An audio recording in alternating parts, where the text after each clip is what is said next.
Confinamientos energéticos, trabajar desde casa no por salud, sino por gasolina, apagar las luces, cerrar gasolineras a las 10 de la noche, prohibir viajes y limitar el consumo. Si hace 5 años me hubieran dicho que esto iba a pasar, habría dicho que es ciencia ficción. Hasta que leí las últimas noticias que han salido en las últimas 24-48 horas. Vietnam y Tailandia. El campo de pruebas para lo que se va a implementar después a nivel mundial. Lo vimos hace unos meses cuando congelaron 83 millones de cuentas por clientes que no se habían identificado biométricamente, y ahora lo vemos con otras cosas. De repente, una especie de déjà vu del año 2020.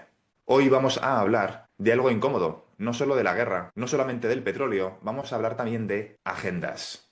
Porque cada crisis tiene dos caras, control y oportunidades. Vietnam pide a las empresas que implementen trabajo desde casa para reducir el consumo de combustible. La gasolina ha subido un 32%, el diésel un 56% y el queroseno más de un 80%. Estamos viendo colas en las gasolineras, no solamente en Vietnam, sino en muchísimos países de Asia. Y el gobierno pide que no se especule. Tailandia está ordenando que sus funcionarios trabajen desde casa, que se suspendan los viajes internacionales y que el aire acondicionado no baje de los 26-27 grados. Las gasolineras tienen que estar cerradas a partir de las 10 de la noche. Hay que apagar luces y reducir la electricidad. Y no solamente eso, sino que también están promoviendo el carpooling. ¿Te suena esto de algo? Son todo medidas, entre comillas, temporales. Siempre son temporales, pero nunca son reversibles. Pero el problema es que el petróleo no es solo gasolina. Es la base del 90% de los medicamentos sintéticos que sirven para la logística farmacéutica, los principios activos y los plásticos médicos. Es clave también en los fertilizantes nitrogenados, es la base del plástico en envases alimentarios, en el transporte marítimo global, en la producción textil sintética, en los productos de limpieza, la generación eléctrica en muchísimos países y en general en la cadena de frío. Cuando Hormuz se bloquea, no solamente sube el petróleo, sube el precio del pan, el precio del pescado, la carne, la ropa, la factura de luz y el transporte público. En Tailandia, la mitad de la flota pesquera podría quedarse en el puerto por falta de diésel. Si hay menos pesca, hay menos oferta y los precios lógicamente se disparan. En Europa, los fertilizantes están reduciendo la producción por gas caro. Menos fertilizantes implica menos producción agrícola y una inflación alimentaria más elevada. El petróleo, de una forma muy resumida, es la sangre del sistema. Y la pregunta es si lo que estamos viendo en otros países puede llegar a Europa también. La pregunta es cómo empezaron las medidas de confinamiento hace 5 años, de una forma sospechosamente parecida. Parecía que era muy lejano porque estaba a miles de kilómetros y en muy poco tiempo se contagió al resto del mundo. ¿Podemos ver lo mismo esta vez? Quiero que reflexiones sobre la siguiente idea. Si los países del Golfo necesitan comida urgentemente, ¿crees que exigirán dólares exclusivamente o aceptarán cualquier moneda con tal de importar alimentos? El petrodólar no cae por idealismo, cae por necesidad. Y si el petrodólar cae, el sistema financiero global necesita un reemplazo. Pregúntate, ¿quién está en posición de sustituir las funciones del dólar a nivel internacional? ¿Crees que va a ser el yuan? ¿Crees que va a ser Bitcoin? ¿Crees que va a ser otro activo digital? Si me sigues desde hace 4 años, sabes que este tipo de cosas no se improvisan y que Estados Unidos se ha posicionado sospechosamente bien en la junta directiva de una serie de compañías Web3, entre las que se encuentra Ripple. Pero igual que hace 5 años había una agenda clara, ¿cuál es la agenda con este tipo de acontecimientos? Cuando la energía sube, la comida sube, el transporte sube y el crédito se restringe, la población tiene como consecuencia un empobrecimiento generalizado. Y una población empobrecida es más receptiva al salario mínimo universal, a las ayudas estatales, a los subsidios condicionados y a las CBDCs retail. No es un daño colateral, es una arquitectura social. Lo que estamos viendo no es un fallo del sistema, es el diseño del sistema para pasarte al siguiente. Es una característica del actual sistema. Se están provocando ese tipo de escenarios para empujarte hacia 3 agendas muy claras. El primero es el empobrecimiento general y estructural para que dependas del Estado.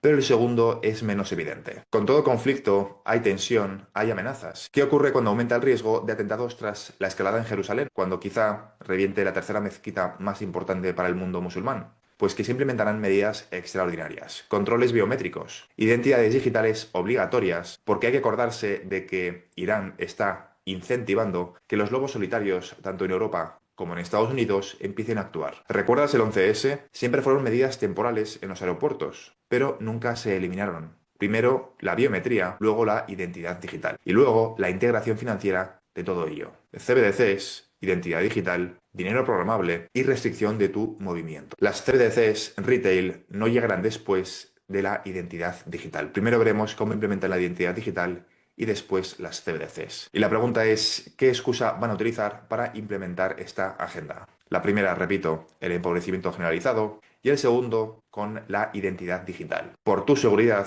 te animarán o será obligatorio que te saques la identidad digital con controles biométricos. Pero ¿cuál es la tercera agenda? Porque estos eventos siempre son multifactoriales. Una aceleración energética forzada. Esta es la tercera pata. Sin petróleo barato, ¿qué narrativa se impulsa? Pues sencillamente el concepto de la independencia energética. ¿Reabrir el carbón? No. La electrificación masiva, la solarización masiva y los coches eléctricos. Pero los coches eléctricos son vehículos con software, recopiladores de datos y están conectados permanentemente. Son literalmente iPhones con ruedas. Y en el futuro, las identidades digitales obligatorias, junto con los créditos de carbono limitado y los kilómetros rastreados, todo será muchísimo más controlable por tu seguridad.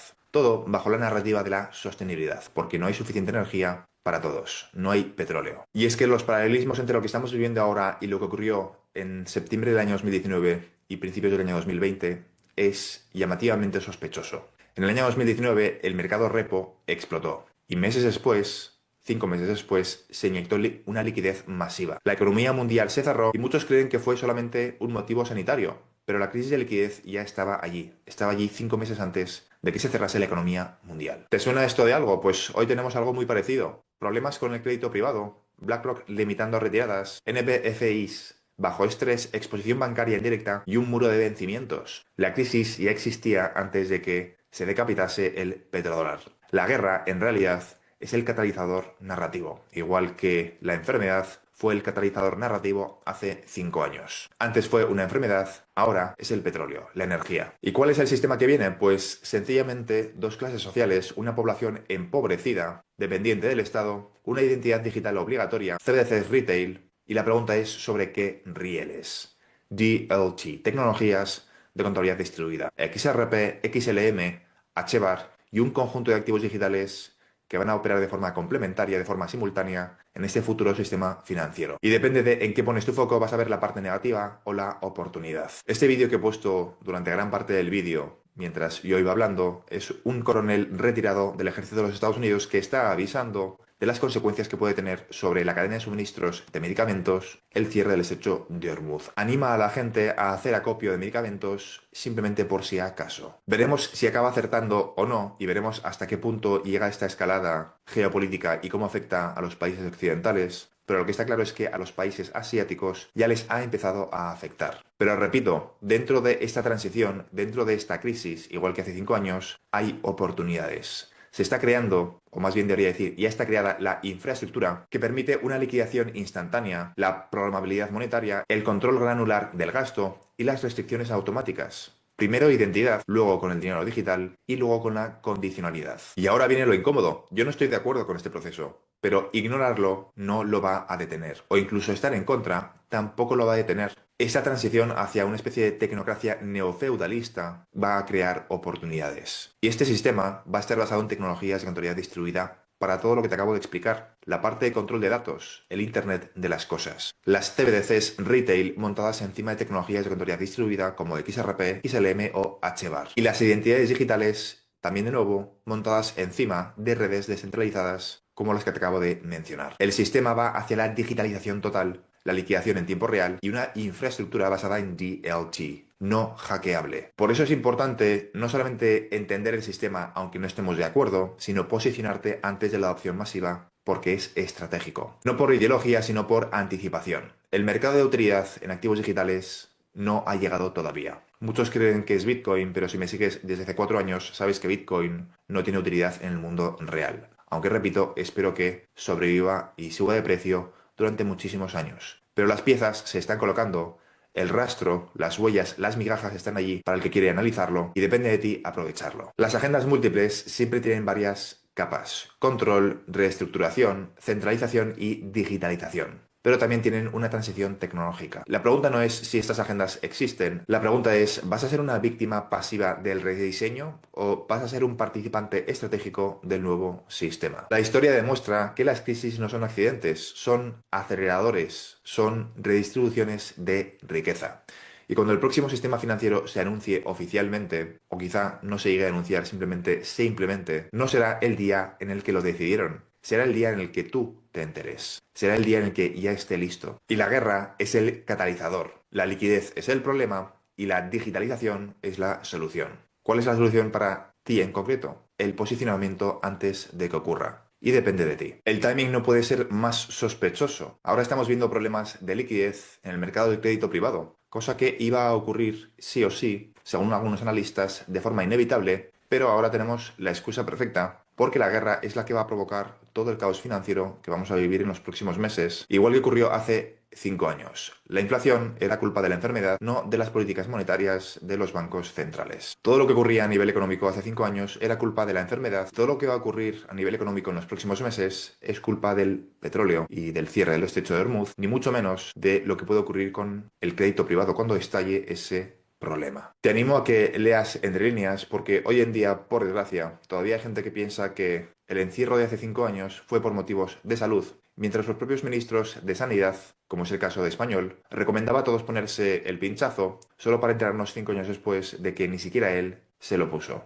Pregúntate por qué. Este tipo de agendas siempre tienen múltiples propósitos. Aparte del empobrecimiento generalizado de la población y de la clara agenda de hacer que dependan del Estado, hay más agendas. Identidad digital, con la inseguridad que podemos vivir quizá en los próximos meses, con los lobos solitarios en Europa y en Estados Unidos, y la electrificación de todo el sistema de transporte europeo y americano. Un conflicto siempre sirve para poner a la población en una situación de emergencia / estrés, y en ese escenario siempre se repite lo mismo. Una implementación de medidas extraordinarias que son temporales, pero que acaban siendo permanentes. Y siempre implican más control y habitualmente restricción de libertades. Y me remito a los hechos. Lo que ocurrió después del 11S no se deshizo. Los controles siguen en marcha. Nunca se deshicieron las medidas que ahora son permanentes. Y esto, nos guste o no, trae oportunidades. Aprovecho para recordarte que si quieres comprar XRP, utilizando el link en la descripción de este vídeo, si operas en los primeros 7 días con más de 100 euros y te identificas de forma correcta,